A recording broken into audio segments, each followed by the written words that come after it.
Hi guys, Sunny here. So if you are new to my channel, I am a professional ballroom dancer, which means I have competed and performed almost my entire life. I also used to own the largest ballroom dance studio in the United States for over 15 years. And I'm here today to share with you some tips from a ballroom dance industry insider. And so the topic I'm going to touch on today is actually quite common, especially in older dancers, that absolutely affects people of all ages in the dance community, and that is arthritis. What do I do if I get arthritis? How do I handle that? What does that look like in my dancing? What can I do to prevent that, improve it? So I've got some solutions for you today, helpful information. Okay, so first of all, arthritis is 10% more common in ladies than men. But everyone is prone to getting it when you're dancing. There's a couple different reasons for this. But honestly, I've seen it most often affect the hips in older dancers, the knees and the feet in dancers of all ages down through the age of 18. And in all honesty, those younger dancer arthritis issues tend to happen more with the lady pros and even elite level amateurs than the men, okay? So first off, as I've touched on in previous videos, there's a regulation heel height for competition, okay? So that is 2.5-inch heel for ladies for the ballroom dances and a 3-inch heel for the Latin, okay? In men, if you're doing Latin, there's also, you wear a Cuban heel. So even the men wear a bit of a high heel, a 1.5-inch heel when they're doing the Latin dances or rhythm.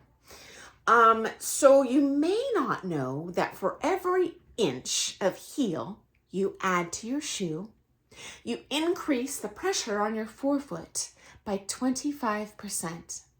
So, ladies, if you're wearing those 3-inch heels, that is a 75% increase foot pressure on the front of your foot. What does that mean in layman's terms? If I were a 130-pound lady and I wore 3-inch heels, now I have as much pressure on my forefoot as a 230-pound lady would. So if you're 130 pounds, carry around a 100-pound bag of potatoes for a day. How do you think your feet, knees, hips will feel at the end of the day, let alone after carrying that bag around day after day, week after week, month after month? You get the idea. It's very hard on your body, okay? I also have a personal story for you. You might find this interesting. I myself was diagnosed with arthritis when I was 21 years old from ballroom dancing. I'm to this day gobsmacked that this happened, and the pain was so intense. And this was in my feet, particularly in that forefront of my foot that I mentioned earlier, those high heels effect, okay? I didn't know what was going on, but the pain was so debilitating. I remember the last comp I did where before I went to the doctor, I thought, I literally can't dance another day in my life. The pain is mind-boggling, and it was definitely affecting my dancing negatively as well, but not just that, like it was, I thought I was going to have to completely end my dance career. At that time, I had no plans on turning pro, but it was devastating even as an amateur. It brought me a lot of joy. So at that time, I had Kaiser Health Insurance, so went to the doctor, saw my primary. They referred me to an orthopedic doctor, and after x-rays and some evaluations, they determined that I had arthritis and bone spurs, if you can believe that. 21 years old. And naturally, their solution was, hey, stop wearing high heels. Now, if you're in Pro-Am, the heel height is not as important. There's a lot of grace, but there's no way at the championship level, as a lady dancer, I can get away with either as a championship level lady, amateur or pro, I can go out there in a non-regulation shoot, which honestly would look ridiculous. And the judges that I mentioned, there's not a lot of costume shaming that goes on in this industry, but if you're a championship level pro or amateur, that does happen. And especially if you are not wearing regulation size shoes, this would be very frowned upon. Okay. So, and the judges would notice. As a matter of fact, I snuck a 2-inch heel into one of my privates, and my pro was like, "What happened? Did you shrink?" He immediately knew I was cheating, but I was just doing it because of that darn foot pain. Anyway, sometimes health insurance can be a bit stingy when it comes to covering referrals for specialists. And since their first solution was to stop wearing heels and I refused to do that, they said, well, you can stuff it. So there was no more help offered for me through health insurance. I wasn't going to lie and say I was wearing flats when I wasn't. So anyway, I paid out of pocket to see a sports medicine specialist. And that was upon the referral of another ballroom dancer who had similar problems to me. She said, it's worth every penny. So sure enough, I went to that sports medicine specialist, and they did a complete evaluation of my feet, evaluated the types of activities I did.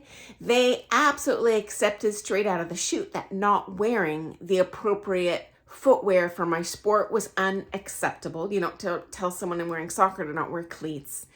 And they absolutely worked around that.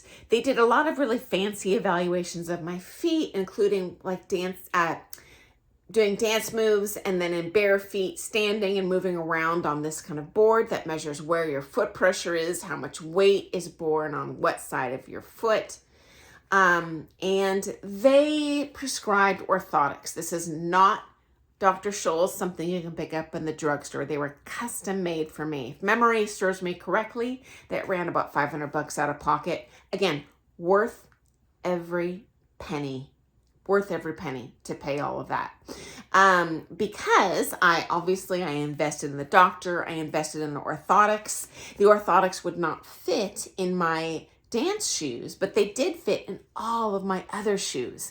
And I did switch to wearing flats in all my other shoes as well, though I could have fit them in heels that are street shoes. So honestly, I wore those for about a year. And the problem was solved. I have never worn them since in my entire career, but it solved the problem. I had bone spurs and arthritis, both completely cured by seeing that sports medicine specialist. So that is my story. I have another story for you.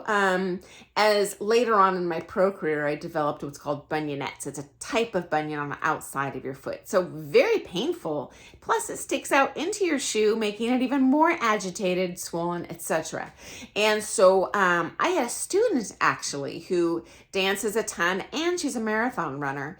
And she's a licensed massage therapist. She suggested what is called a 5-toed or 5-fingered running shoe, okay? So it's essentially like a tennis shoe, but it has 5 little slots, kind of like a glove would for your hand, separating out the toes. Are they ugly and weird looking? Yes, but I wore those in the day, and sure enough, after a couple months, the bunionettes actually completely went away. If you nip the problem in the bud, do not wait until they grow out an inch. As soon as you start feeling that pain and notice, is that little bump on the side of my foot? Take care of that. Okay. So I've more common, as mentioned, seen these foot problems in the young lady dancers, even as young in their 20s, guys, like I'm talking about 21. So like me, but even worse injuries that they did actually have to quit dancing. And we're talking about championship level dancers that could have had an amazing career in this industry, nipped in the bud with these type of injuries. I've seen bunions, hammer toe, neuroma, all these things that would require surgery to fix.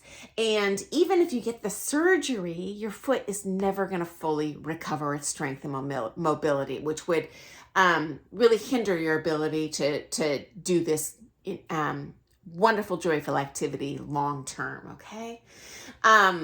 There's another problem that heels, well, many problems heels kind of add to your body that are going to increase your odds of arthritis. Those heels cause your lumbar spine and your lower back to flatten, which forces your thoracic spine and your mid back to have hypercurvature, okay? You can end up with a lot of back problems, arthritis and other things. Even, what's it called? Scaradia? You'll know this more than me. Maybe comment below. I've had students develop this that are hardcore dancers. Can't remember what the name is called, but it's very painful. It also leads to a shortening or contraction in the muscles of your knees. It also increases the distance of the knee from the ground. Does that make sense, right? Because your heel is going to make you that much higher, and that causes excessive knee torque, which again, that can cause knee arthritis.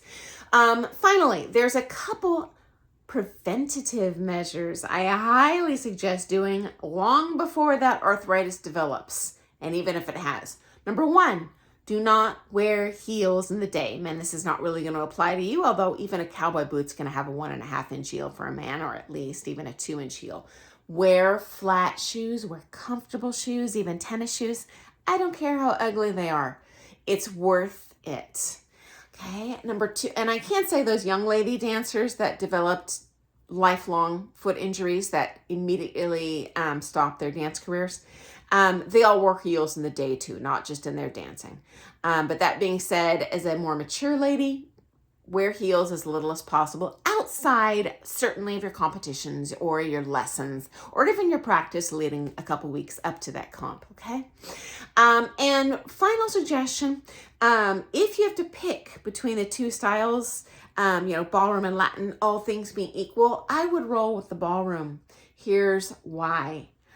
Ballroom has exponentially less hip action, jarring hip action, jarring knee action, less change in vector force, slamming, because this is a higher impact activity on your joints. So I have to tell you the truth, I can't think of really any like senior high-level Latin pros. They all have to retire. I have known many and taken from many senior, meaning up through 90 years old, honestly, ballroom professionals that have danced their entire life and have absolutely no injury at all. So the ballroom dances do tend to be exponentially less impact on your joints. If you enjoy Latin, hey, do it, but just bear that in mind so that you can hopefully, you can use this info to maximize your dancing career. Whether you're an amateur or pro, it doesn't matter. And I wish you all the best of luck with that.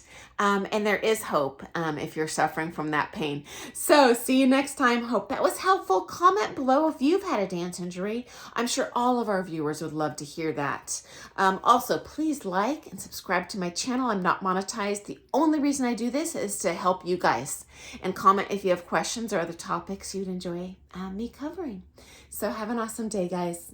Toodles!